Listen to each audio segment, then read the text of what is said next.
Hi, everyone. We have a great show with Matthew and Amelia Pocta, the president and vice president of Bald Cypress Builders. We get into all things remodeling, what it looks like to get custom-built additions to your house, what it looks like to get a new building put on, a detached building, and then lots of the things that they've seen in growing their own business. So I hope you enjoy.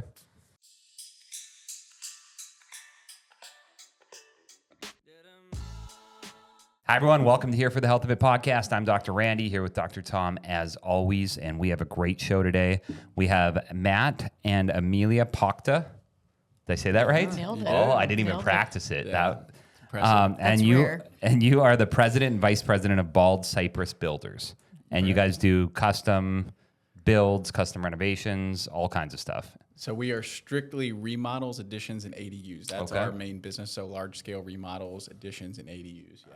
Ooh, do you know what an ADU is? No clue. No. Accessory dwelling unit. So it's like a guest house, garage, frog. Something that's so it would be detached from the house. Man so it's shed. Like, yeah, exactly. She shed. Man cave and she shed. Yep. He's building a shed right now. Yep. Oh, I'm in so the process. You're building an ADU. Is Yeah. it finished Yeah, in how and you know? stuff? It will be. There's like big window. Like my wife's like, why are there massive windows in this storage shed? And I'm like, well, I want to be able to see yeah, it. I like a little inside natural what's light in my storage shed. Yeah, but pretty Wants much the shovels to be able to look at it. yeah.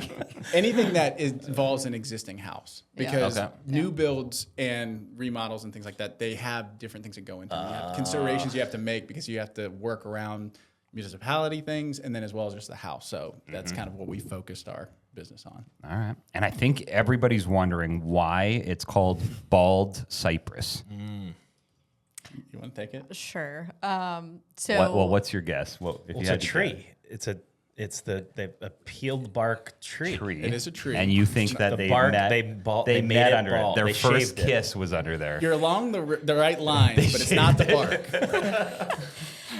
we get this question a lot. We really do. So when we were, had decided we wanted to start our company, we were very unsure what the name was going to be. We went back and forth. We were like, just had our brain was everywhere. We didn't want it to be Pocta because people would be like, what is they would is never be that? able to pronounce that. Yeah. We And wanted we- it to be built around a team too. Yeah, we always knew we wasn't wanted it to be bigger than just the two of us. So it was never going to be a actual name of ours. And so one day we went to Congaree National Park and saw all the big weird looking trees in there, which are bald cypress trees with the knees coming out of the ground and the swamp and everything. And I finally was like, well, is there some kind of like material or building product or something that is like really speaks to you? Because he's kind of you'll learn, a building science nerd strategist. He is into all of that. And so right about that time we had gone to Congaree National Park and saw that. And he was like, well, actually bald cypress is a wood that is very resistant, durable, termite resistant. the southeast cedar. So it only grows from Yeah. North Carolina to Louisiana. Stay a and little it's closer. native. And it's native only to North Carolina to Louisiana, and it is the only deciduous conifer, so it loses its needles. That's why it's bald. But it has oils in it that prevents rot. So when they settled the southeast, they used that to build barns and basically cut them all down, and that's why Congaree National Park is. Do you guys have any at your house? We have. Like, where do you see one in of our these? neighborhood. Do you? Yeah, we have two in our neighborhood. There's some on Lake I was Murray. about to say, you can see them on So the you lake. guys would be able to pick one out of a forest. Yes. They're pretty. They're unique very looking, distinct yeah. You'd be looking. really Yeah, if able you to look them know. up. Yeah. Yeah. What's your second favorite tree? Ooh. Big Christmas fans over here. Oh yeah, y'all are. No, Like not Oh, me. He's saying we are. I would say oak trees. yeah. I think that's. It depends on what you're talking about. That's either you get I into, like that you're questions- thinking about yeah, this. Yeah, I like I'd that you're- say oaks are good because they provide a lot. They Yeah. provide food for wildlife, but then also floors. And most of your houses are going to be oak. It's one of the most versatile woods, and it's hardwood. So I'd say that's a good one. Yep. They're everywhere. Yeah, because Mine's way left field. What's the best kind of climbing tree? Maybe a magnolia. Yeah. That's probably what I'm. people are gonna making shoot. judgments based off your guys' decisions, just so you know. Oh, yeah. They're I'm glad you just thought right. about it. Twist I'm your glad mic you- up just a little bit. Yeah, there we go. Oh, nice. All right, so we went with oak and Magnolia. magnolia. No. I'm gonna change. Oh, to you went with Magnolia. Magnolia. Yeah, He went with you oak. said Yeah, I'd say if we're talking about wood, like your table, walnut is beautiful, but it's a little overplayed. Everybody uses walnut now, so you'll notice it's beautiful. It's basic. Walnut's But they so do basic. create good nut. You can eat them, and they look beautiful, so that's a good one too. So we'll Functional. change it. I'll be walnut. Very functional. Yeah. That's a good answer. What's a tree in our back of Forest Acres? I don't know what that is. It's an elm big? tree, maybe? It's like, what are the trees like when you're in Charleston or on the coast where like they're big and they got the little mossy Moss things coming kind of. down? Live I don't oak? even know. Is that what it is? That Maybe angel those are- oak The down angel, there is yeah. live oak, so that's a very Yeah. common one in Charleston. that's So nice. I think Yeah. oak might be a winner. Yeah. Today's episode is brought to you by our sponsor, Columbia Family Chiropractic, with 3 easy-to-get-to locations, one in Forest Acres, which is by Trader Joe's, one in O'Neill Court by the DMV, and one in the Northeast by Sand Hills. You'll be sure to have somewhere near you. They offer a ton of services from corrective care, on-site digital x-rays, spinal decompression for bulging or herniated discs, dry needling for injuries, pediatric care, and a Class 4 laser. They accept all your major insurances. And if you mention this ad, you'll get a discount on your first appointment. Check out their website at cfc4health.com or Google Columbia Family Chiropractic. That's cfc4health.com. Wow. Like, what's the dorkiest thing you've gone in on, like, with trees or building?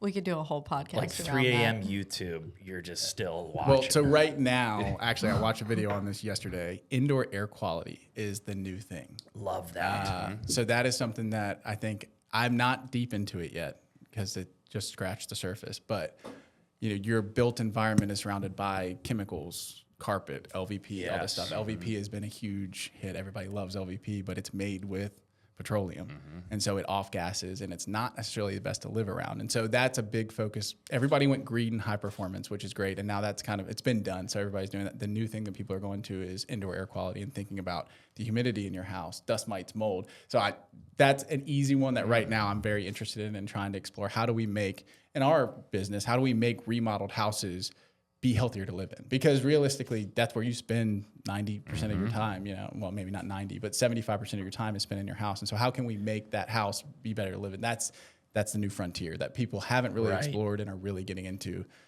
We always laugh at it. We have old remodels that we work on that have asbestos.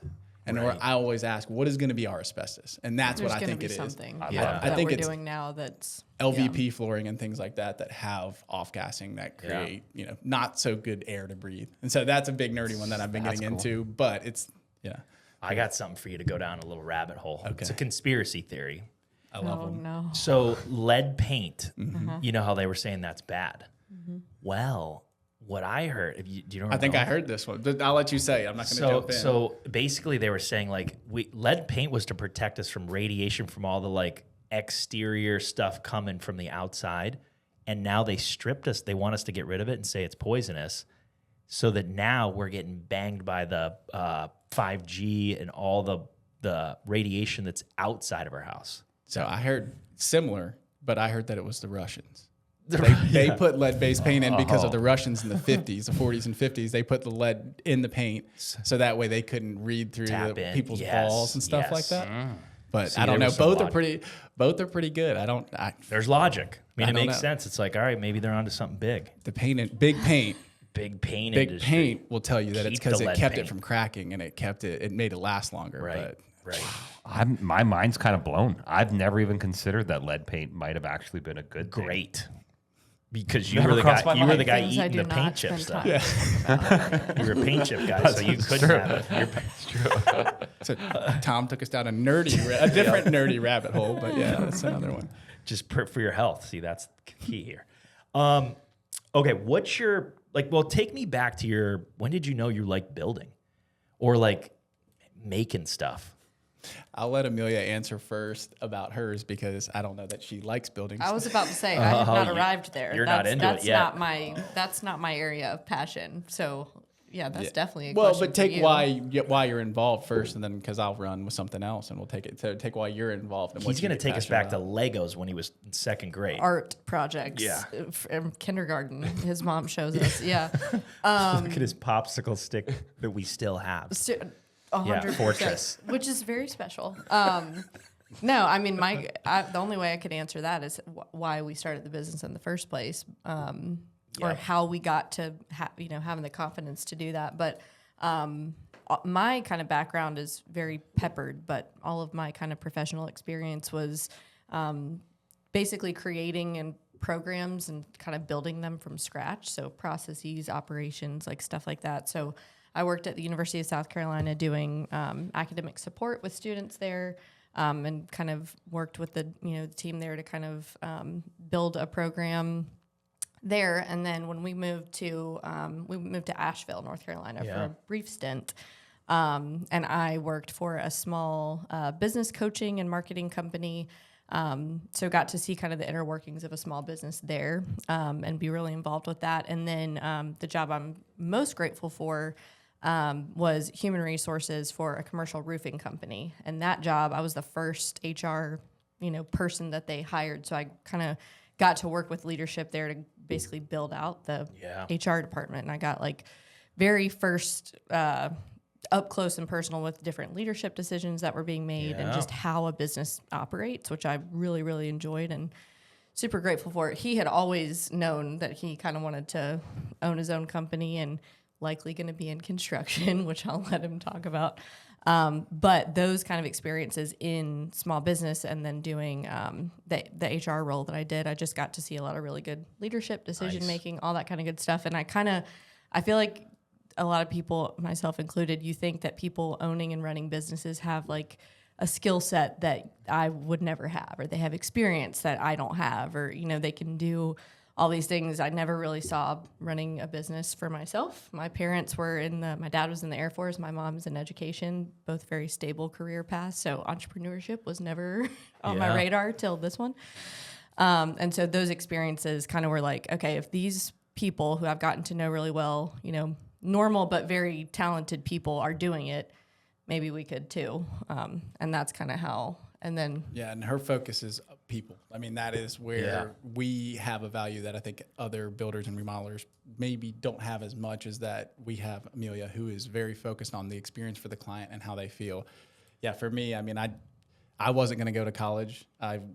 For me, I was going to go into the military and have them train me to do something and go out and start my own business. I thought I wanted to be a mechanic, and then I'm a bigger guy, and I realized that working inside of vehicles is not fun. I don't like it. And so in college, my folks redid their kitchen. And I was like, hey, I kind of like this. And I got a job with a family friend who built houses while I was in college, working with them. And I realized, hey, I like this. I don't have to sit behind a desk. Yeah. And I can do something that's fun with my hands. And then now I sit behind a desk all the time. So it comes full circle back around. But so I realized then, and I just kind of took it from there. And it's something that I have a weird passion for. It's you find that thing that you really are good at or you care about, and then now I have a passion for it, and I spend half of my time on YouTube watching videos from other builders around the country, Instagram, all that stuff. There's so much resource out there, and I just nerd out. So you asked me what my nerd. There's too many, so I picked one. But so you give the quotes. So it's kind of like customer service, and you're doing a lot of the quotes and management stuff. Yeah, so that's how it started. The way we actually have an 8-person team now. And so we are in the process of we want to build a business that has longevity and that we can have a team that are executing. And so when we first started, we were doing everything. So she was doing, I mean, y'all know the majority of the sales, the client relationships, building all of that stuff. And then I was, we were doing meetings together, and I was coming in with the build knowledge and planning out the projects, estimating the projects, doing quotes, getting the contract put together. And now we have built a team around us where we have Connor, who does our pre-construction estimating. India just came on, and she's helping bring on some of the early client engagement. And then we have a project manager and a project coordinator who are in the field who are helping execute. And we actually just brought a carpenter on about a month ago. So that's kind of a new thing for us too. When we first started, she and I self-performed a lot. And then Monica does a lot of our back-end administrative stuff too. Yeah. And we did a lot, but then now with that whole team, we are able to kind of hand it off. So now my job is overseeing a lot of all of those things. So I have a hand in a lot of them, but we have someone Connor's doing our estimating and building out our budgets for our clients. And if y'all want to, it's boring. We could get into our process, but to explain it a little bit more. But yeah, when we started, that's where my idea is. When we first started too, I mean, we were out there, mainly you, but out there actually on the projects too. Hammering nails. Doing She was Yeah. out there helping me hold up mixed boards, yelling at me. cement and pouring footers. Yeah, like we were doing a lot of it, which was fun and really good crash course education for me because I knew all the soft stuff, but not the field stuff. So I have a lot of respect for everybody who does our projects with us. Yeah, we couldn't get out of that fast enough. She was like, I cannot do this anymore. I will not help you cut this board. I won't. Said, I don't ever want to do this. We need to hire somebody who can help us with it. And so that's kind of what bred to Connor was our first hire. And that was kind of what got to that. We need to build a team who can help us with this stuff. That's nice. I've got a friend in undergrad who was a carpenter, and he was obsessed with wood and the way that it went together and nailing it together and cutting he talked about like a 2x4 like it was his girlfriend. Is your guy like that? Matt sleeps with a 2x4. Yeah, you didn't know that? It's like she's like, wake up! You're screaming about oak trees in your sleep. I was about to say he's probably not far off. You've maybe become a little. No, and it shifts as you get older. But yeah, no, for Yeah. sure. Like you grow as a business owner, it shifts what you're focusing on. But for sure, I watch woodworkers all the time because there is a lot to it. And, what amazes me is how somebody built back in colonial times. How did they build a table? You know what I mean? Like to me, we have power tools. How did you do that by hand? So that's the stuff that I love to figure out how does that stuff work? Because there's a lot to it. Just as I'm sure in chiropractic, there's ins and outs and nuances. There's that kind of stuff so that doesn't surprise me. There's a lot of carpenters.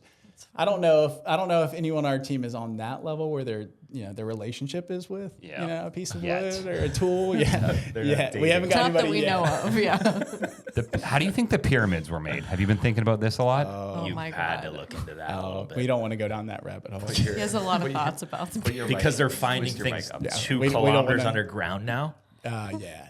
Oh, I don't know. Just a little chisel I'm and on just luck. super advanced past civilizations that a comet knocked out. How they did it, I don't know. I mean, I think it's one of those things that I don't know that we'll ever be able to figure out. But I know we can't build a pyramid. Yeah. Exactly. So I don't know. What are your thoughts? Do you have? Are you know- an alien guy, or are you? Listen, I don't even He's know a how. big I alien. barely know how to build this table. Yeah, but So the idea that I'm going to figure out how they, come on, but you have to have a theory. Yeah, I mean, I don't. I mean, What do you think? God did it? If Think I God know, placed it with animals? I think the most likely scenario is there was technology that got wiped out. we just forgot. Yeah. Yeah. Kind of like how we landed on the moon and that technology just disappeared somehow. She did not know that this is No, where this I had podcast a, is I had going to a go. suspicion it Oh, might. you could get me going on Especially with that. him. We sprinkled it here and there. All right, tell me this. What's an interview process look like for a carpenter then? Like, do you get him in a garage and say, all right, cut this piece of wood?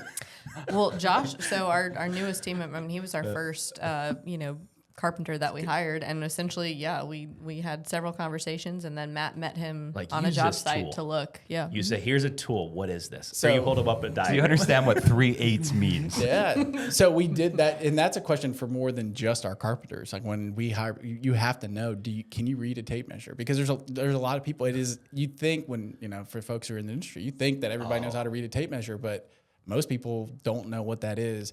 But for Josh, it was a little different because he's been doing it for a long time. We went by and I saw some of his finished work. So it's different. But we've talked about we want to build our carpentry team because we want to build that side of our business. And that is a good question. How do you I know? mean, we'd have to do hands-on stuff like that. Yeah. Set up the saw and say, let's go. Let's run some trim. Let's Plane this cut piece some of boards. wood. Yeah. Dude, you know what I haven't used yet and I bought is a router.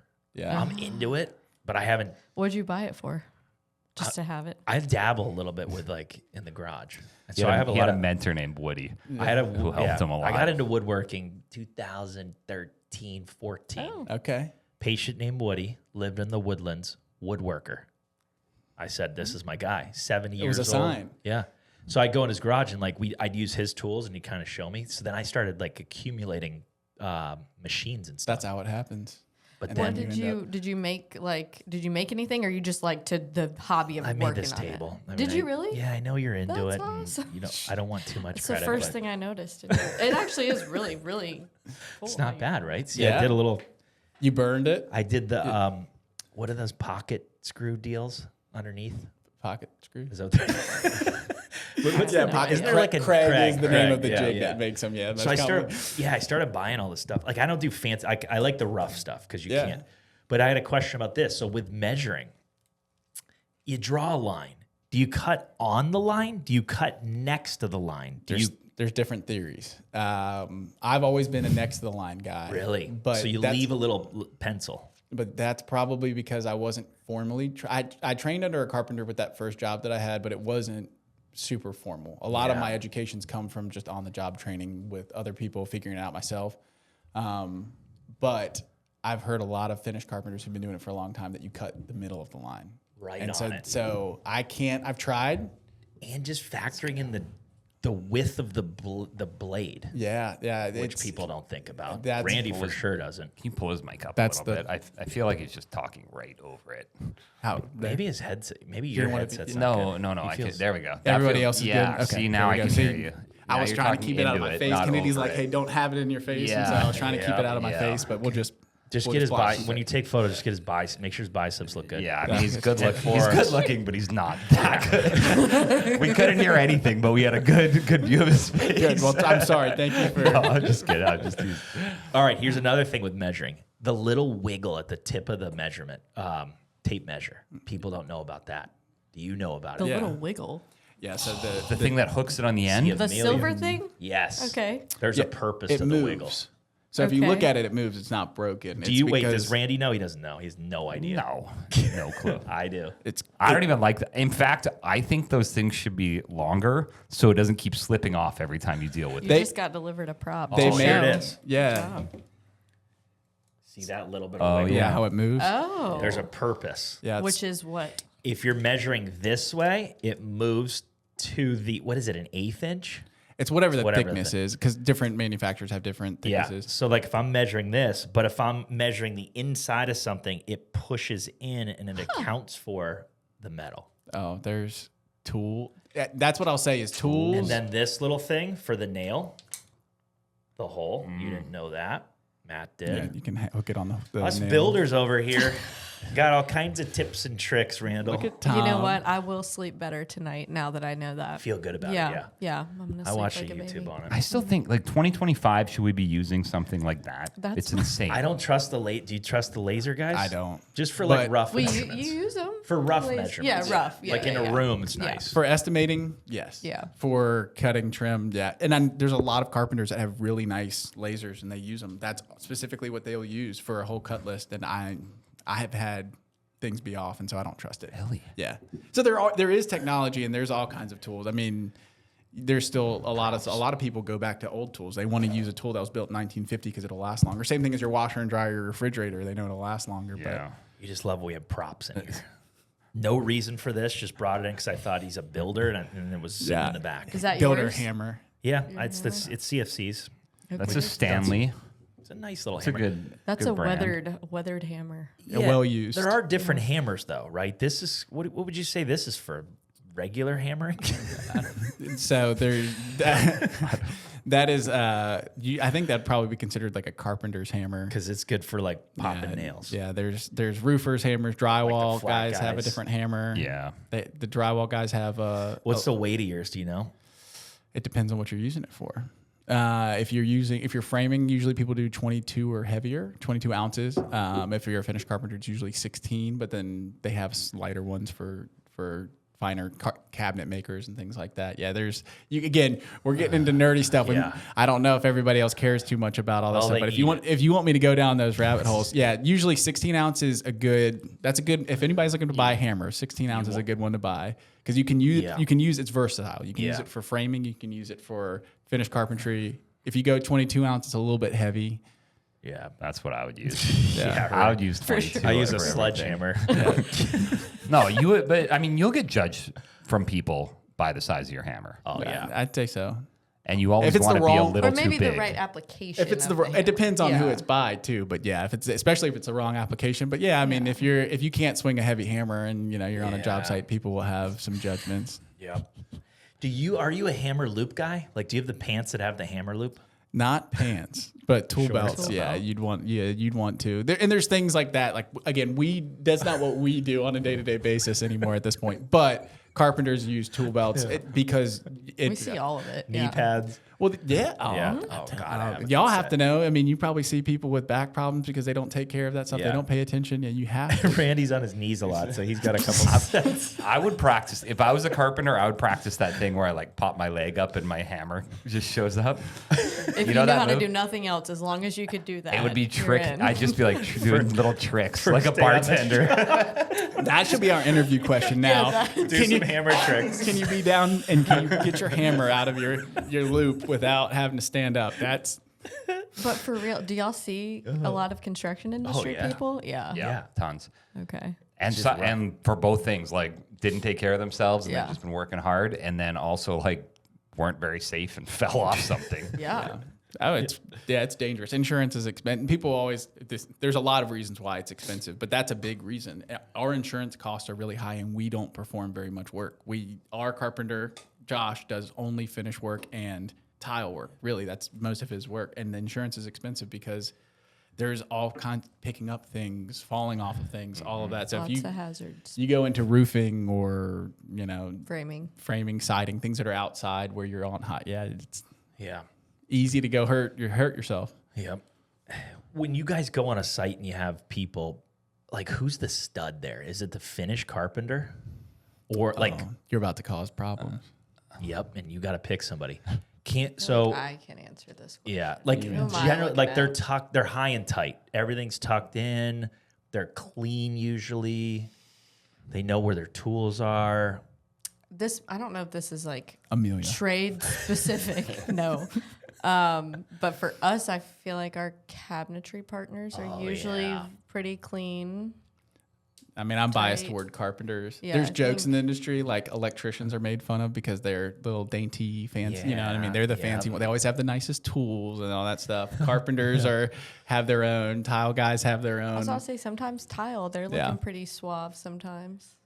Oh, you're into the tile guys. Does Matt leave That's any not tile? what I said. I just said sometimes they wear like they have like name brand clothing a lot. I think We'll is cover what I've ourselves. noticed. Plumbers are not what they're made out to be. Sometimes, but not always. Plumbers are not made out to what there are some. You run across some, then you're like, oh, okay, hey, yeah, he's a plumber. But for the most part, Yeah. we have most of we are very fortunate that we work with guys that are very professional. Now, all of our partners that we work with are very professional. Doing remodels, you have to. You're in people's houses. I mean, that's a question we often get from clients is like, are y'all going to be there the whole time? And the answer is no. We cannot. One of us can't be on site all day, every day because we're managing the projects. So we have to work with folks that we trust inherently to be in in somebody's your house. home. Yeah. Because they have personal items.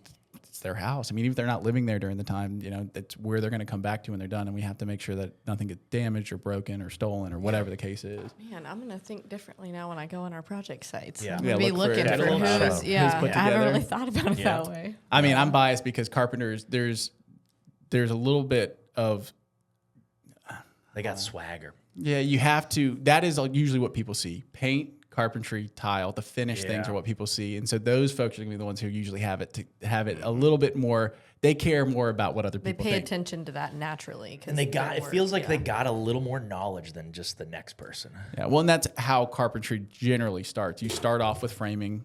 They say framing, you measure within 1/8 of an inch. If you're within 1/8 of an inch, you're good. Yeah. Trim carpentry, you're within a 1/16th. Cabinet building and furniture making, now it's within a 32nd of an inch. So you have to be better. And so, so I mean, in a way, it's like going up the ranks Yeah. as you kind of get more That fine makes with your sense. skills. You have to build them. So, I mean, Yeah. So my friend Ryan Sousley once told me Dickies and Carhartt mean different things when different people wear them. Yeah. Like Carhartt, I think is you have money, but you don't like to get dirty. Or no, you work hard. I forget. Yeah, I forget. And then There's Dickies something like to meant it. something else, and he was like, you can are you basically look at about to what say? they're buying, and then it tells you a lot about them. Oh, what's mad? I feel like you have a thought. no, I don't just- have a thought. I'm curious, Carhartt but guy? there's probably a joke. We would on the spectrum. We're on more of the Carhartt side because Yeah, I'm One probably of even our- fancier. There's True Work is the new brand. Oh, I was about to say he they're is very snooty about his they brands. design specifically for they do it for all kinds of things, whether you're like a farmer or carpenter, but they build clothes for trades and they fit, to me, they fit better. When you're an athletic person who's like got muscles and stuff, you know, you can't, sometimes those Dickies pants just don't fit. Oh, I Guys get that it. don't you know, have skinny little legs, they just don't fit. So I'm not a big Dickies fan because of that. They're very straight and formal and old fashioned and they don't fit very well. So, but yeah, so it, that's I don't not, know that I see a lot of Dickies, and do you? Okay. Wait, what was that? yeah, I hope not. No, Like I can't think of any of our partners that I see wear the clothing brand called Dickies. Yeah, I don't think that those are around as much as they used to be. I mean, you think about it too, a lot. It's really funny. Like a lot of the workforce is very different than it was. You see a lot of those old heads, like those guys that are out there that have been doing it. You know, they're 65 years old. And they're aging out. So there's a kind of a gap in the middle. We have a lot of young people who are coming into the industry. And so the young people don't really hold on to that as much. Like they just kind of wear whatever. You know, most of those folks, and as they get into it, That's they why I might say find a they wear brand that they name like. brands. Yeah, they're wearing like Like we have a lot of guys, it's just their old clothes. So it might be a designer shirt or whatever, but it's Right. just their old one. And so they just wear it Yeah. to work. And so I don't know that we get that as much, but I'm curious about what Ryan said about what it was. Cause it was probably funny. It made so much sense when he told me, and then I started looking around, and I was Yeah. like, "Oh, it's I see accurate." it, But yeah. that was 2012. That was probably 13 years ago. that's funny. Anybody wearing tank tops? For the first time recently, we had I walked into one of our project sites and no tank top, just shirtless. Totally Shirtless? Yeah, I was like, is this an OSHA violation? Probably. Tank Muscular or tops. like just didn't care? Hot?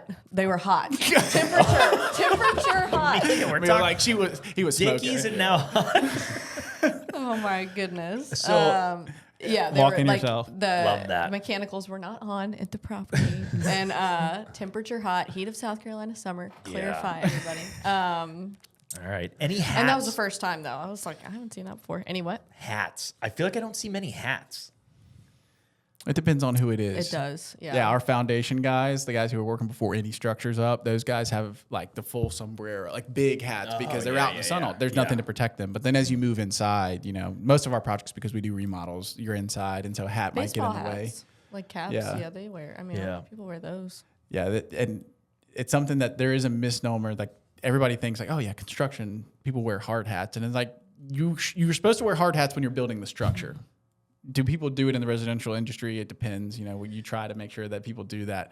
But especially when you're moving inside and there's nobody above you, that is a misnomer. You don't have to. On big commercial sites, when there's people working all around, you do. But in residential, if you're working in a house and nobody's above you doing anything, you don't need to have a I hard just hat on. picture Randy wearing a hard. I'm a big hard safety hat guy. Like he might be coming to give a quote and he's wearing a hard. It's like, sir, there's Safety no first. construction.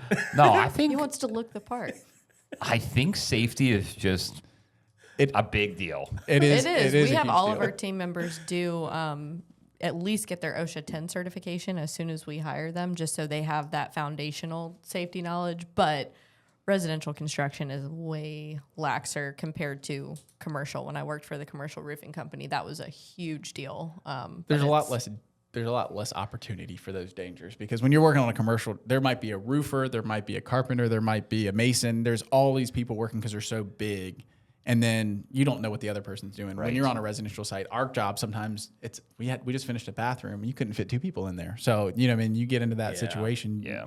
Your safety, you're a little bit more aware because it's just you and maybe one other person. So but safety is huge. I mean, that's no joke. So I was in Gatlinburg, and there was this metal workshop, and there was a guy holding a piece of metal. It was like the end of it was glowing hot. He was holding the metal, and another guy was hammering it. And neither of them had gloves on or hats or like anything. eye protection or anything. No, it was insane. Did you stop? But and say, Randy "Sir, did. No, Sir. I literally looked at them and I was like, I'm not even comfortable being 10 feet away from you doing that, let alone like hammering away a hot piece of metal while I'm holding it. Just putting them on blast. I was just gonna show up at the door and be like, "Hey, what are you doing?" They're manlier than me. Like, there's that. Yeah, I think maybe they're trying to enter their historical how they would have done it back. They're being artisans and going back in the day before safety was a thing. That They is figure how out the that issues stuff. happen, though. When people get too comfortable, that's when the Oh, I mean, along that Problems lines, the carpenter who trained me, Arnold, said if you are a carpenter, he was like almost 70, and he said if you're a carpenter who's my age and you have all of your digits on your hand, He said, "You're a good carpenter." That's how you know at the end of your career you were a good carpenter, because realistically, it's so easy. You get used to using those tools, and you just don't think about things, and they're dangerous. You said your router. And the router, Routers can be dangerous too. I saw a guy lose the tip of his finger with a router. Really? Yeah, when I worked for Mungo for a little while, and one of the trim carpenters, he was just not paying attention. And Yeah. so, but as long as you're aware, they have safety features, and you can be. Yeah. The table saw scares the shit out of me, but I'm like pretty good with it. But still, it's just like pushing your hand past it is just nuts. Yeah, You know what the most dangerous tool is I've learned Ooh, I'd like to know this. from being married to him? What is It's it? just a regular old pocket knife. That. Just a knife. Really? Yeah, I filleted my thumb 2 years ago with one of these. Had to get 7 stitches. Most of them, they're not bad injuries. I mean, You were you're just cutting open like an Amazon box? yeah.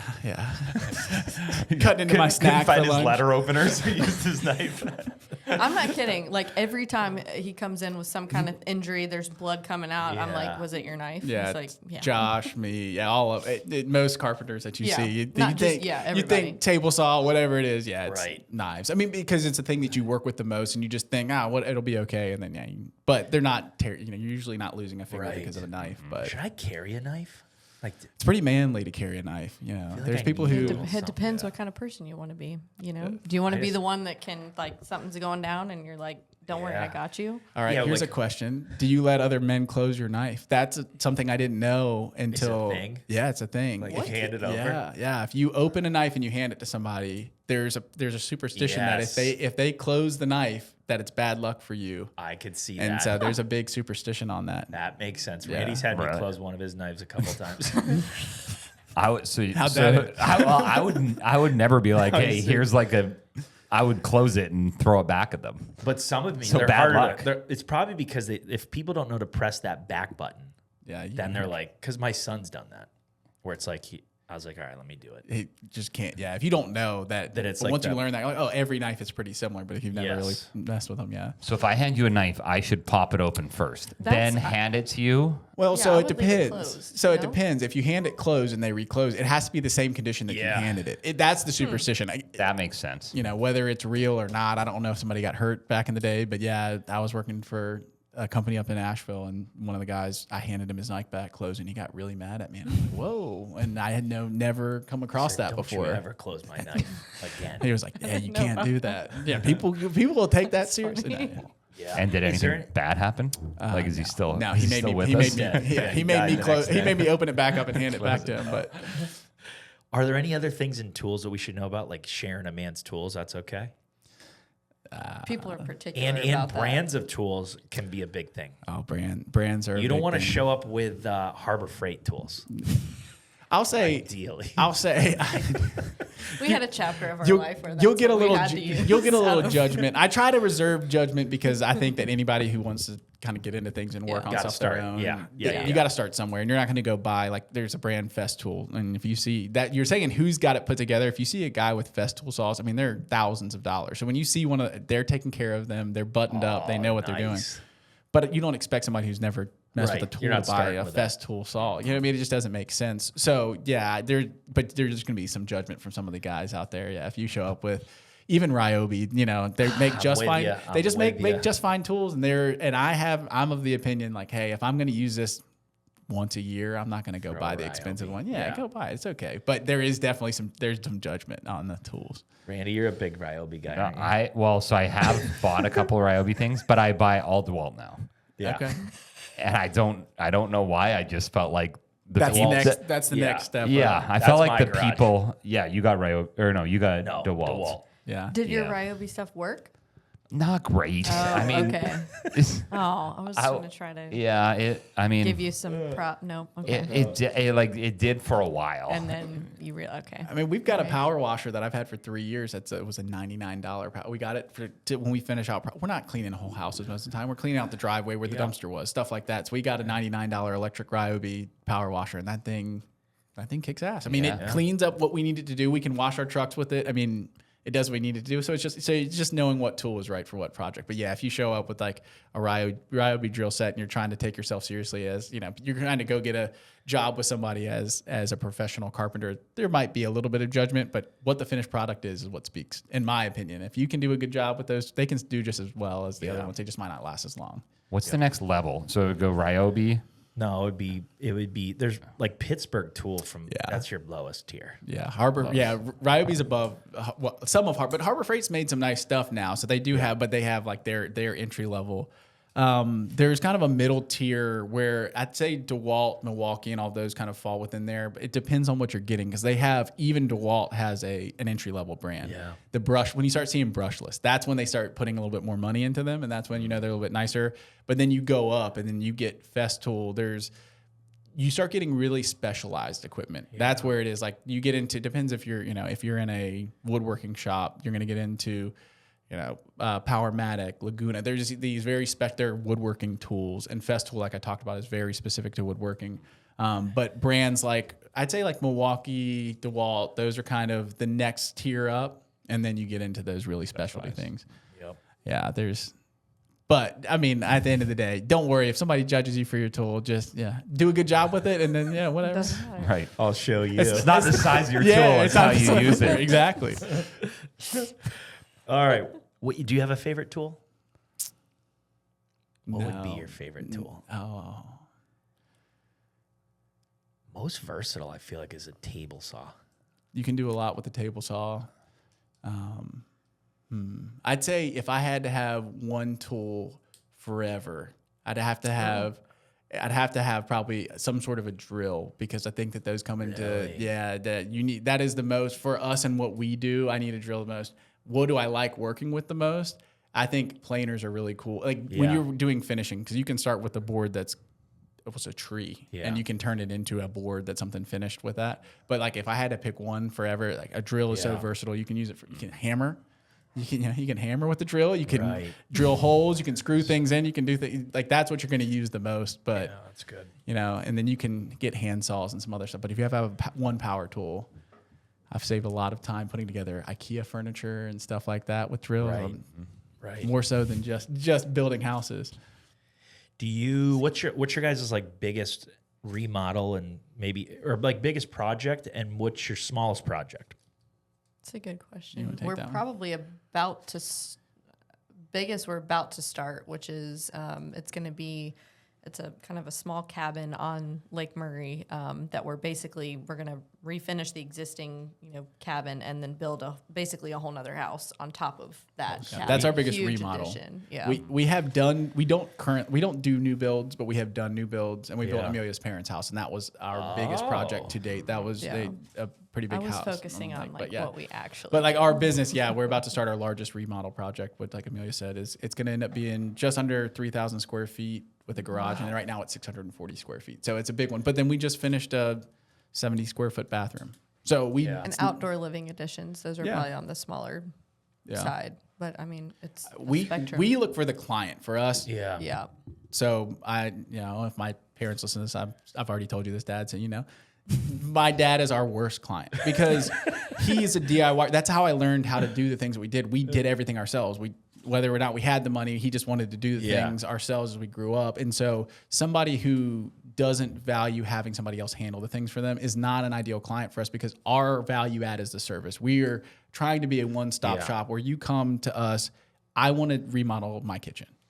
And we help you start with the plan, build a budget, get with the designer to help figure out what is it going to look like, design the thing, price it out, make sure that we value engineer it to fit within the budget that you can afford, and then execute. And so we want to do all of those things ourselves. And if you don't value that and you have the time to manage it yourself, it doesn't mean that we don't respect what you do, but you're just not a good fit for us because we are not a good fit for you. Yeah, what you're looking for. Yeah. Because that's the value that we add is doing those things for you. So we kind of find it really doesn't matter if you have a small bathroom or a small outdoor living project, but you're a busy person who doesn't have the time to handle it yourself. That is who fits us best. And so we try not to say it's, we have this limit to what we'll do, but they do cost. And so we don't have a minimum cost that we'll do, but projects get pretty expensive, and that sometimes self-selects people out where they just say, I just can't afford it. And we get that ourselves because real estate and housing is so expensive right now that they are. You look at a project and you're like, oh, a bathroom remodel, that should be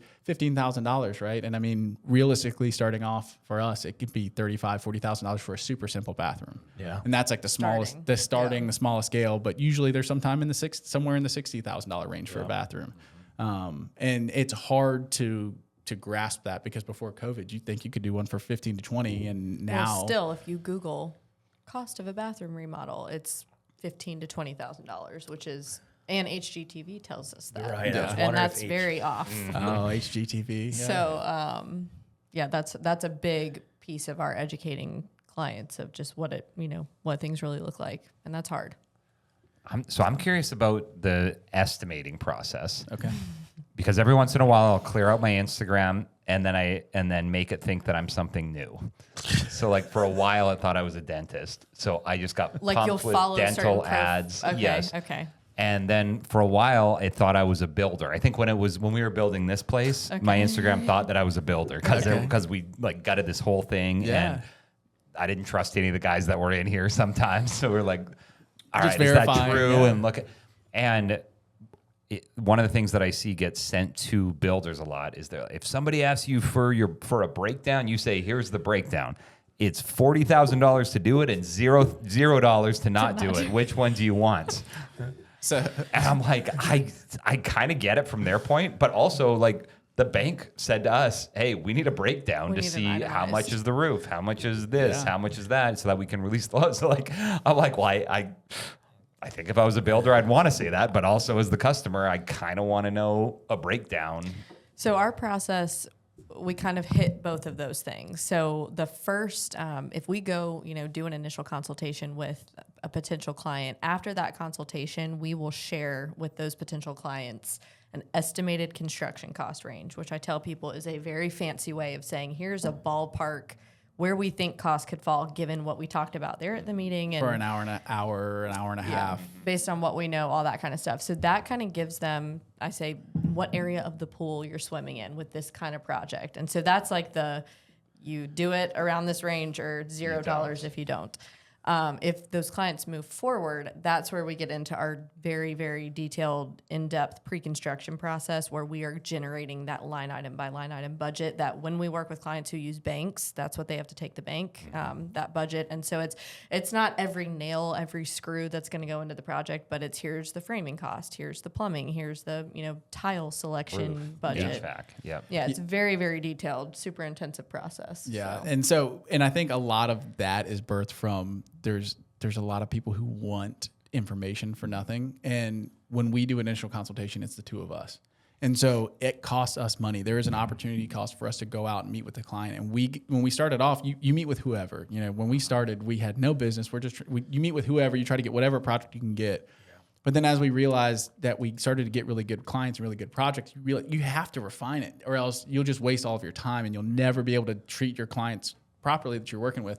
So we do charge for that initial consultation, and that's our version of the you either do it or you don't, is because it's not a lot, but it's enough to pay for our time to come out there to put together the numbers that we're talking about, and it makes sure that the clients that we're working with are really serious about the project, because we had a lot of people who would call and there's nothing wrong with it, but they're early stages exploring and they're not ready to take on this project. And so we go out there and meet, and then, we just spent 2 hours of our day. If you have to drive over there, it could be 3, if it's far away, it could be 3 hours of your day for somebody that wasn't in a position to move forward.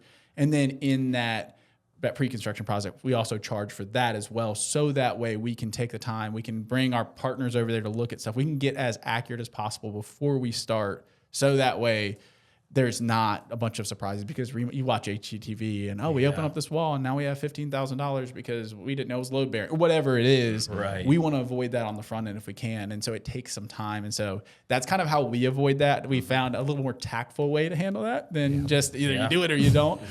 But yeah, I think it's born out of people don't have as much of an understanding of the trades. And there's like, well, everybody does a free quote and this is what you should do. And you should just do a line item estimate that could take 10 hours for nothing. And that is something that, And we did that at first. We did that a lot. And what we found too is we would do those detailed estimates at the beginning based off of one meeting with someone, and 90% of the time, what we estimated has nothing to do with what the finished project is going to end up being. Stuff changes, or we took away one assumption, but the client was envisioning something else because we only had that one conversation. So we just got to the point where we're like, we can't be that detailed until we are purposefully being that detailed when clients move forward with our pre-construction process. So I love the like when you guys came to our house, I loved how you guys did the whole process. And what was funny is it just kept expanding too. Like we would go to a room and be like, yeah, it'd be nice to actually whack this wall. And then he goes into he went into like the crawl space, like, all right, maybe I think it's doable.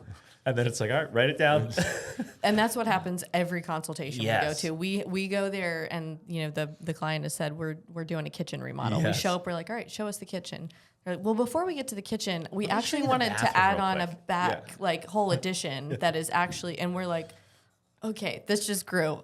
Tell us what you want to do. Yeah, and it's hard because you want people to get what they want. Yeah. But it's also most people don't know what these things cost. And I so don't when remember you're, y'all that happening with No. y'all. We just had No, one. ours was like, we were like, all right, can the timeline work with Yeah. crapping out a baby? Yeah. yeah. And it was like, all right, that. we probably should wait a little bit. Yeah. But yes, I think what happened was like, we have 45 projects that we want to do. Yeah. And then I liked what you guys did though. You helped us. It was like, let's narrow it down and focus on one for right now. And Yeah. then let's write all this other stuff. If we want to do that, we explore that, quote that, all that. So you like looked at some other things, but then we focused it back to like bathroom or something. Yeah, and that's when it's hard when you start adding in 5 spaces. Yeah. We are building out because what's hard to understand, getting to your estimating point, because you know from doing this place, I mean, if you get into a project, if you're doing 2 projects now, another project later, another project down the road, there are costs that come into that. The electrician has to come out 4 times, and that's going to be a cost. And so Right. as we're building those out for people, it's a very different cost if we're doing all 4 projects at once. But if you see that number and it's $200,000, you're like, well, I can't afford $200,000, and we have to scale it back. Well, if there's 4 projects, they're not all $50,000 Right. when you divide it out. They might be 60, 65 because you lose some of those economies of scale. So we have to focus people in because it's the only way to really give them an accurate number so that they Yep. understand. Because otherwise you're kind of throwing stuff out there and it may or may not be accurate. And it's hard to make a decision off of inaccurate. I think too, and again, getting back to the client education piece, a lot of folks don't know like the weight of certain types of projects. So Yeah. we'll go in and we'll be looking, again, I'm just going to pick on it again, a kitchen remodel, and then they'll say, oh, and we also wanted to do, you know, custom built-ins beside the fireplace. If you're an HGTV consumer, that looks like a pretty simple project. And it's like, that's a quick little add-on, like a la carte, you know, let's just do use some the built-ins. extra wood and just put up some shelves. Exactly. And I get why people perceive it that way. But for us, and what we know is that takes an artist, that takes a carpenter Right. who is a craftsman, that takes a lot of material, that takes a ton of time and skill. That is a beefy Yeah. little addition Yeah. to And your we're overall avoiding project. all of the nice things in your living room, your beautiful living Yeah. room that is already finished. We have to make sure that nothing else gets damaged in there. So you Yeah. have to move everything out. So when we go to finish them and we go to actually install them, something's not getting broken. So your TV that's up, in between them isn't getting broken. All those things. There's so many things that go into these projects, and we always say there are carpenters out there who will go and do those things, and they're awesome at what they do. But you have to manage they're carpenters. Yeah. That's what they do. We are trying to come at it from a perspective of we are making your life as easy as remodels suck. I mean, there's no way around it. You're living with dust and noise, and you can't use your kitchen for a while or whatever it is. So we're trying to reduce as much of that as we can. And in order to do that, we have to kind of have you relocate from that space, and it's hard with the way we do it. But there are people who do those things, and there's a value to it. It's just that's not how we operate, and so you have to educate the clients a lot. That's important. Do you guys still do a nice little Zoom meeting, PowerPoint kind of things too? That was nice too. Yeah, so after that initial consultation, we go back and put together the estimated construction cost range that we share. And we love to have folks come to our office and do that meeting there, but a lot of folks are super busy and it works better to do it virtually. So yeah, we just do a presentation. And it's really to make sure, I tell our clients at the beginning, it's not a formal presentation. We just like to make sure we hit on everything. We want them to have as much information as possible and a good understanding of our process so that when they move forward, they feel confident that they like how we're going to do things. So we kind of vomit all the information at them right at the beginning, and then it's kind of their choice if they want to move forward with us. As I'm sure y'all know, as you've built your systems here, like you have to, it took a while to get to what we do now, because you try something out and it works for a little while and then you realize, well, the clients aren't getting the information they need. And for us, that was the best. We would just, for a while, we just would send a range to people and they would never call us back. And you're like, well, that range means They nothing have no context. if they have no explanation of what value are we offering. And so it's important for us to share that range while we're talking about all the other things that go into it. And that's the value that Amelia adds, is that she can look at it and say, what does a client need? Because I'm like nerding out over details. Well, we could do this, we could do all that. And it's like, she can bring us back down, our whole team, because, there's everybody else who's out there working on things. We're thinking about delivering the project, and Amelia and Monica and India kind of help bring us back, because they're working on the back end stuff. They help bring us back to like, all right, well, did the client get the invoice that they needed to get? Did the client, get this message saying that you're going to be over there tomorrow? Whatever those things are. And so that helps balance it a little bit, because it's easy to get focused on, all right, here's the end goal. Let's just get this done. And that's not, when we're doing a remodel and you're living in people's space, it's hard to just forget about them and what they're doing. Yep.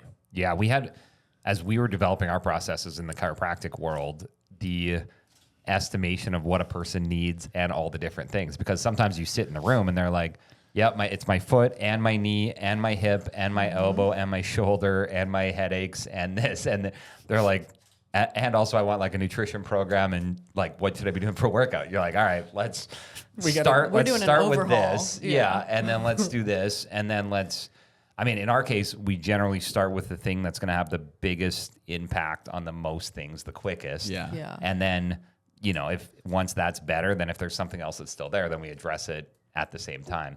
But it's not quite the same for you guys, because you have the whole house torn up. You're like, hey, if you want this done right now, you have to decide right now. Well, budget comes into play there. That's kind of the piece that is that no one has an unlimited budget. Right. Even if you're very wealthy and you have a lot of money, you don't have an unlimited budget. Everybody has an amount that makes sense to spend. I'd be curious on that. When you first started, did y'all just try to do everything? Did you try at first, like, let's just do it. Let's try to fix the knee. Let's fix the elbow. 100%. And then you quickly realize, you're like, well, we fixed this halfway and this other thing. Yeah, that's so pretty.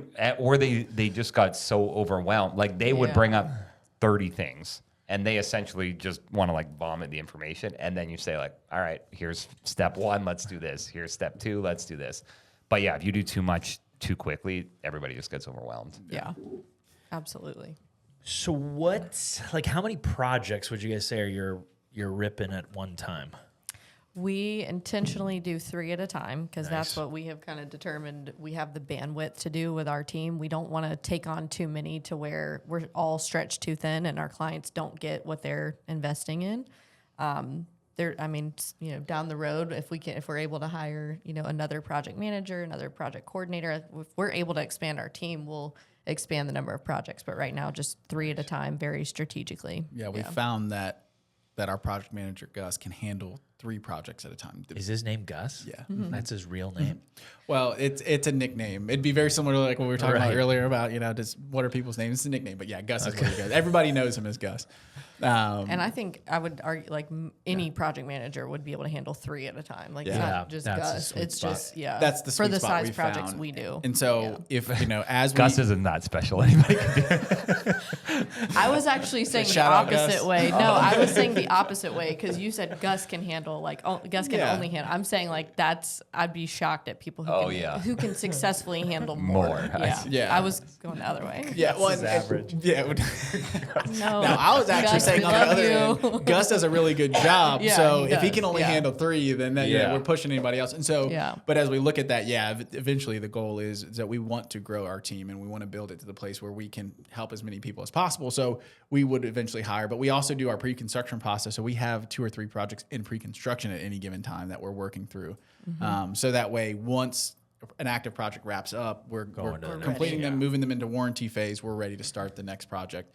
And things happen. It's interesting. I think something that y'all find interesting is that we get to know our clients very well. When you get into somebody's house, it's more than just, you just ask Jason and Gus, who are in our field every day meeting with clients, and Connor also, who's doing it. You get to know them very well. I mean, you go through pre-construction process. We've been through deaths, like clients have passed away. We've had illnesses hit, we've had divorces, things happen because we're in people's lives. yeah. And it's not something that I would say we didn't expect when we got into it. No, so we definitely tell our clients when we start our process. So what y'all kind of saw was we start our process and it's like dating. The first time we meet, it's the first date. You're feeling each other out. Do we get along? Feeling each other up. Yeah, is it that's first date? I mean, I don't know what first dates you're going on. You test the Each waters. their own. Yeah. But you're just kind of trying to figure out, do we get along? Do our energies meet? And then what we say is as we move into pre-construction, that's kind of our engagement. We're figuring out, okay, we're planning our life. We're planning this project. How is it going to work well the way we want to do it? Does everything fit financially? How are all these things going to work out? And then when we jump in, I mean, we start construction. We're married. Yeah, now. we're getting married, and we haven't found a way to close it out because it's not quite divorce when we finish the project. It's still we an can't analogy think of we're a good working on. analogy for the end of it. But you get in disagreements. Things happen. It's personal. You're in people's spaces, and that's something we never expected when we got into this industry. But it's been awesome, and I think that's why we've kind of excelled because we like to think that we care a lot about the people we work with. And so it's something that's helped us excel, I think, because you have to be able to deal with those things. And all of our team, like we're very proud of our team. Everybody on our team has the ability to handle those situations, diffuse them because something's going to get installed incorrectly. We write out the specification, the scope of work. Somebody's going to misread it, misinterpret it, and something's going to get installed improperly. And it usually causes a little tension because the clients, they lose a little faith. They're like, well, is it going to happen right? But that's our job is to be there and make sure it gets corrected. And so all of our team, we're super proud. Everybody can handle those situations very well, diffuse, make sure that we're all on the same page and get it corrected. And that's a huge piece to what we do. Are there any tips for the consumer to protect them to make sure, say they're working with a remodeling, like not you guys, what sort of things should they have? Not just like a scratch down on a piece of paper, like, hey, I'm going to paint this wall and add a, like I always think about that after the fact. Like we put in a pool and I was thinking, man, I probably should have had a lot more details or like I was out there with and I might be the wrong guy for this, for pool builders. Who's your grandpa? I'm out there with a square and I'm like, hey, this isn't 90 degrees. I was like, I don't build pools, But something I can doesn't I was check like, I can tell that is Something's a crooked. little off. I would say, I think you hit the nail on the head. I mean, we always make sure, no matter what the size of the project is, we have a visual and a written roadmap of what is happening. So we have what's going to happen visually, what the level of detail that is definitely depends on the scale of the project. But there's some visual that is guiding what things are supposed to look like, and then our writing is coupled with that articulates what is happening, how things are going to get built, what's being installed, how is it going to be installed, what's the warranty, and stuff behind the products that are being installed. So it's very, very detailed. Depending on the scale of the project, kind of would dictate the level of detail. But I would say for anybody going into any kind of project, having the stuff in writing very clearly is Writing important. and visual, I like that. And then, we would argue, although you don't always need this, making sure that they're insured, licensed if they need to be. You can go a step further. Some of our clients do. They want to speak with other clients that we've worked with, so they want to check references, which we definitely get bonded. I think a big What's bonded? It's with the license and labor regulation. Yeah, if I'm honest, I haven't researched it enough because we never have to do it. We know it's important, and we are bonded. What essentially, It's what exactly essentially what it is. it covers is if there was a disagreement and we walked away. It's essentially an insurance that the client could be made whole if something happened. Financial remedy if there were, or if our whole company got wiped out somehow, and their project's mid. We had a health thing and we just can't finish their project. It's a way to help that. Do I think the bond is going to do that much in South Carolina? It will for like a deck project and stuff like that, but a huge project, it's not going to make you completely whole. But I think, like Amelia said, we call it our Rosetta Stone. That's our budget and our specification. So it's the price of everything that you're doing in the project, and it's detailed. You're getting this, you're getting this, you're getting this. It doesn't have to be as detailed as we do. We find that it's really important to do that, but having some scope of work, like you said, that you just know at the end of it, you should always know what you're going to have. Yeah. And that what you're paying for. And so I think writing and visual, even if that visual is an inspiration picture from Pinterest, that is the guiding star of this is what we are collectively think this should look end like. up looking like. That's because people interpret things very differently. We have clients who, like the first conversation we have with them, they'll say something and we're like, oh, okay, yep, got it. And then further conversations like, oh, that's what you meant by whatever you said, because they're using a terminology that we interpret a different way. So that, I think the visual and writing is pretty important. What? All right. So I have a question about red rooms. Oh boy. Okay. Didn't know that was coming. And I feel like ever since 50 Shades of Grey, people that want. kind of red room. Okay.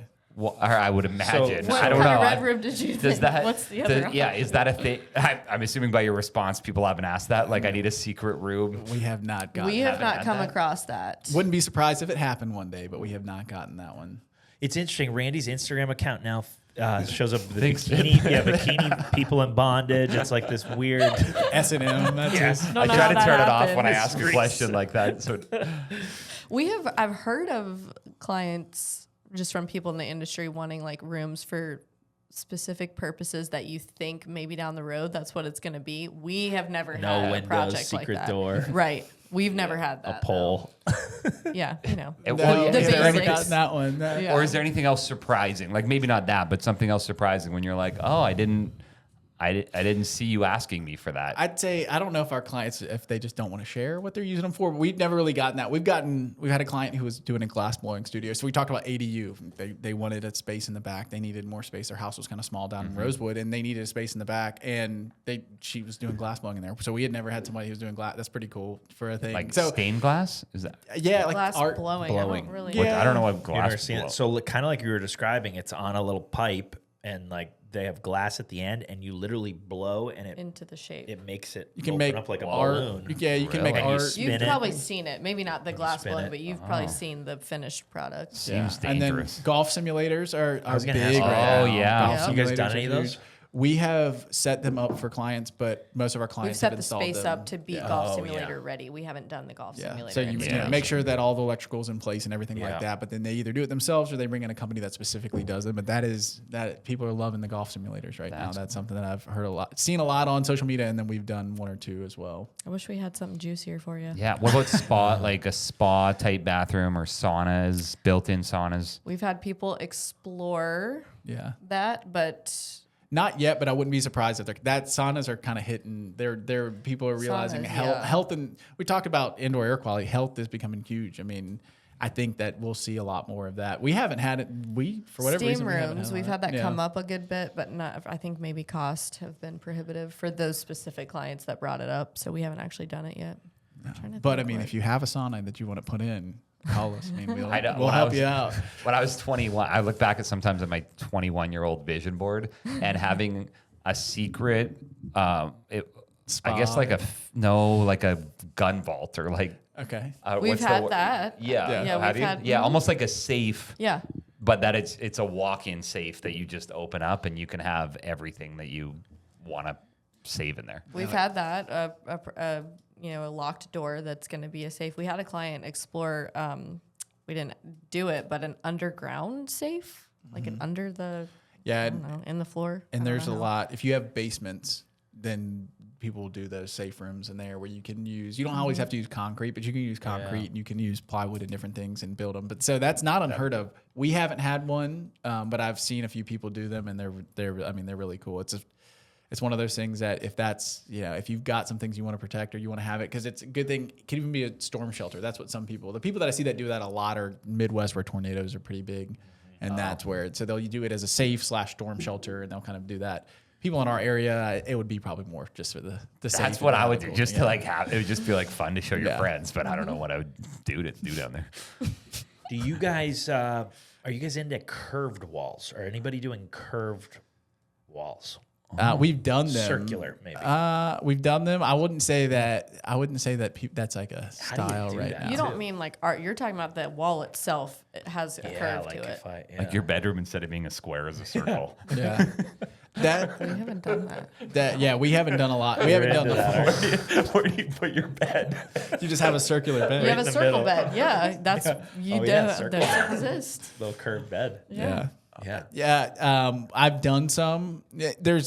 Basically you put a lot of wood and you kind of space it out to be able to make that curve. Yeah. And then there's Drywall, what do they do? Like just make use a little 3/8 slits? inch drywall or 1/4 inch drywall. So use a thinner drywall, and and it can bend around it, and they do 2 or 3 layers. And so that's how you generally would get about doing curved. But so it's not as hard as you would think, but it is it costly. I mean, if you want a straight wall or you want a curved wall, it's going to cost you more for the curved wall, but you get a curved wall. I mean, that's pretty cool.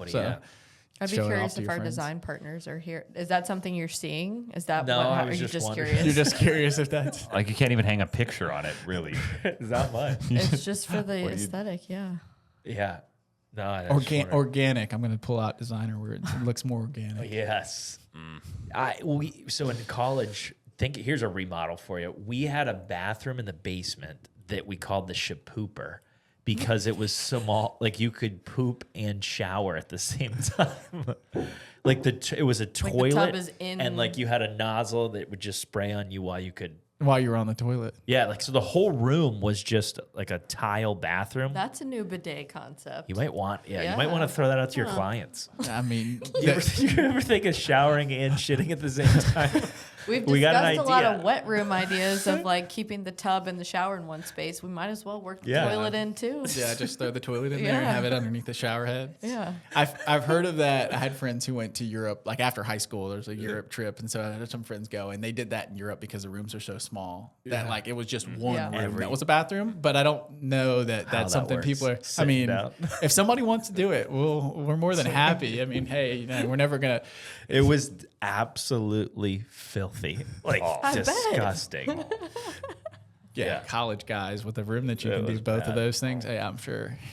All right, last thing. Go ahead, and I have one more too. I was wondering. So, is there a favorite build that you guys have done or remodeled that you're like, this was an absolute blast? Maybe when Amelia was pouring concrete, probably. That is a fond memory now. Just driving home furious at each other. I think I would answer it differently. Mine's probably going to be based on the people, like our clients, and yours might be based more on the outcome. the architecture, yeah, and like what we did, how we would answer that differently. Yeah, go yours.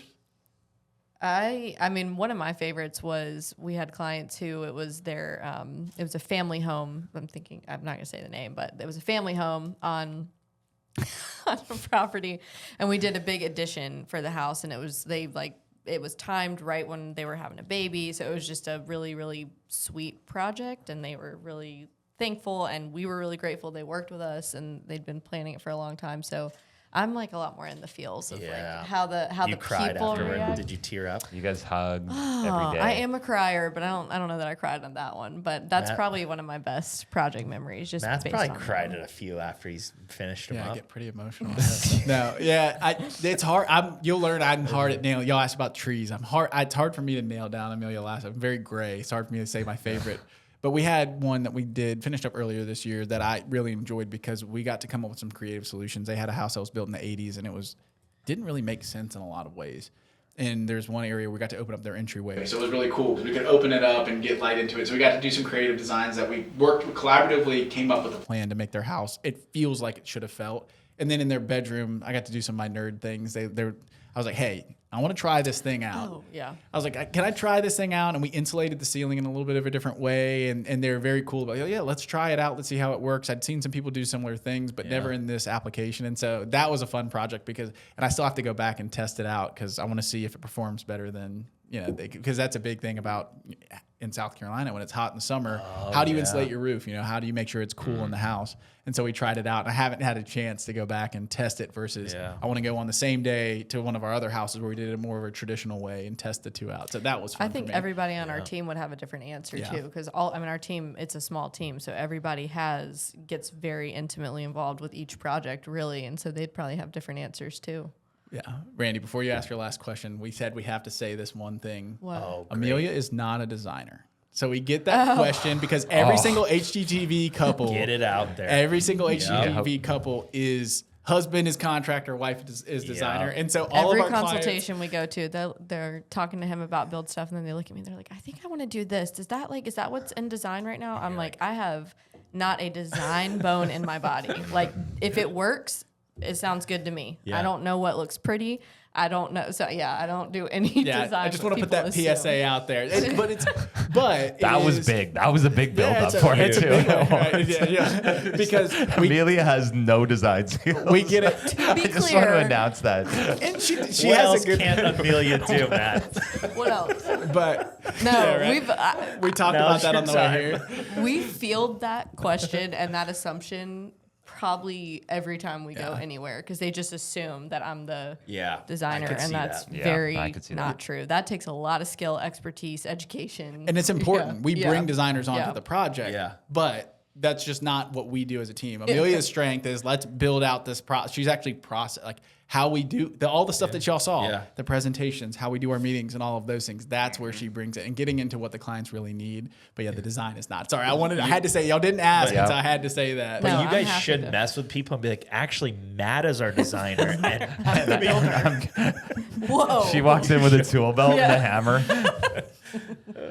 All right, so if somebody's going to build a custom home, so this would be separate from what you would do. But what are Yeah. some things that you would say are mistakes that people make when they're doing it for their first time?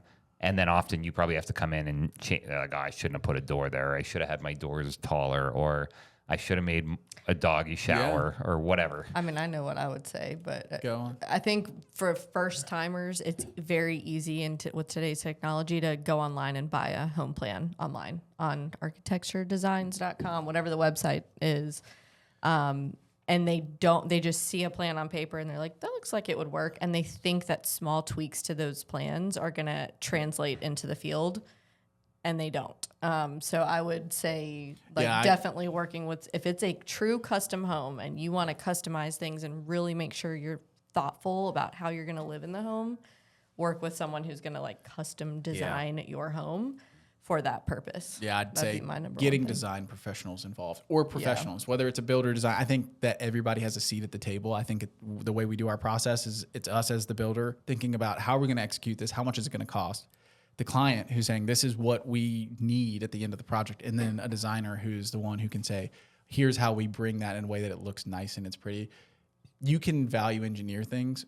Everybody thinks, well, I need 5,000 square feet because that's the only way I can fit all the things that I need. Yeah. But if you are intentional on the front end, you can reduce cost by the size by being intentional of your spaces. You can use multi-use spaces. You can do different things. Yeah. And I think that's the biggest mistake people make is they overbuild what they actually need because they think that they need to do that and they don't seek out the advice of professionals who can kind of guide them. And so that would be my best piece of advice for somebody going to do anything, whether it's new build or remodel. I think that's a huge And one. Yeah, put work with an outlets expert. everywhere. Yeah. That's my tip. Old houses Yeah. you're lucky if you had one a outlets. room. Yeah. You Yeah. need a lot of outlets. What about crawl space versus? Oh, God. Cement slab. I think in my head, crawl space is the only option. I can't. The thought of even doing a slab, I can't even fathom. So where are you from originally? You're from up Canada. north, Canada. right? Okay. Yeah. So basements are what y'all had, right? That's all it is. So from a building science perspective, slabs are actually better if they're done well, but you can do a crawl space well.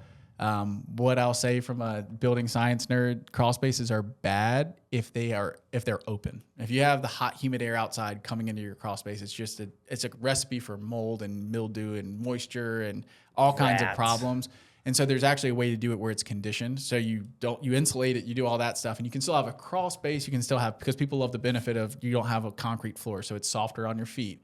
They like the idea that you can repair things. There's all kinds of benefits to a crawl Yes, space. that's my thing. You can move plumbing wire or anything easily. I was about to Wire. say, A plumbing or Plumbing electrical wire. wire. Or plumbing but wire. I mean, actually, I was gonna push back only on that respect for the projects we do. It's kind of a lot of times it's like, oh, okay, phew, you're on a crawl space. That's gonna make it a lot more Yeah. a lot easier to do what we're talking about. But yeah, if you're going ground up, I guess Yeah. that's kind of how you were answering. Well, it. when you're Yeah. thinking about too, like I talked about earlier, indoor air quality, when you have that, it's hard to completely seal your subfloor from the crawl space. So whatever's down there is kind of coming in, and that's where you get bugs and stuff. So building a really well-built crawl space, I'm all for it. If you're building a crawl space with just open vents and a little bit of plastic on the ground and your ducts are all in there, you think about all of your ducts are in that moldy, wet space and they're blowing their air into your house. So yeah, basements, well-built crawl space, slab, doesn't really matter as long as it's done done in a way that's thinking about those things. And they can cost a little bit more, so that a lot of people Yeah. just opt to go to a slab, because then the good thing is nowadays we put the stuff we put in the plumbing lines and electrical wires and stuff. You shouldn't have to tear that out for our lives. Maybe, you know, next generations will have to tear that out. So the slab should be just fine, you know. Unless you move a bathroom, though. Like if you go to You're a doing a slab and remodel, you're yeah, like, yeah. hey, I want to move the bathroom over here. It's like, It's that we doable, can't it's really just do costly. that. Yeah, Yeah. we're It's going to very chip out all this costly. concrete, Yeah. move messy. this line. Yeah. Are you thinking about building a custom home Yeah. at some point? Yeah. Cool. I'm just scared of it. Like I've had a lot sitting there for yeah. a while, and I just Oh, like have you have no clue. land. You're just, where do I start? That's Yeah. kind of where you're at. Yeah. Yeah, I think Well, I'm starting with I think I hate slabs, because all I ever hear is they crack and it's a foundation issue. Then I always hear if they're done well, there's not an issue. Then I Yeah. always think like, doesn't everybody who's getting their slab made think that Think their it's gonna slab's be going to be done well? Yeah. Yeah, the best advice I can give is, like we said, is find someone that you trust. Whoever it is, like whoever you're working with, and there's a lot of great builders in our area. It's just find somebody that you trust that's going to do a good job with it, or get a resource, somebody that can advise you if you're going to try to do some stuff yourself. Like Yeah. get somebody who's going to advise you, because anything is, all of those work great if they're done right. And that's the biggest thing. If it's not square like your pool, well, then you might have issues. You know what I mean? Get Like, me over there.